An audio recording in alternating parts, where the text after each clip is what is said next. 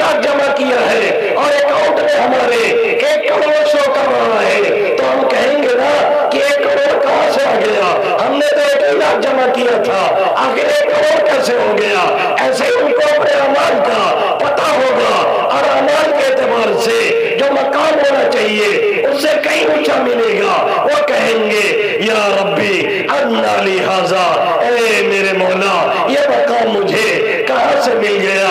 اللہ فرمائے گا تم چلے آئے تھے، ھذا باستغفار ولدک لک، ھذا بدعاء ولدک لک، تم چلے آئے تھے لیکن تمہارا بیٹا، تمہارا پوتا، تمہارا ناتی، تمہارا نواسا، تمہاری نتری، تمہاری پوتی، تمہارے بھانجے، تمہارے بھتیجے جنہیں تم نے دین اور ایمان سکھایا تھا وہ تمہارے لیے دعائیں خیر کرتے تھے، وہ تمہارے لیے دعائیں مغفرت کرتے تھے، وہ نمازوں کے بعد کہتے تھے رب اغفر لی ولوالدی وللمؤمنین یوم یقوم الحساب، وہ نمازوں کے بعد کہتے تھے رب اغفر لی ولوالدی وارحمہما کما ربیانی صغیرا، اے میرے مولا میری مغفرت فرما، میرے والدین کی مغفرت فرما، ایسے رحم کر جیسے ان دونوں نے بچپنے میں مجھے پالا اور پوسا تھا.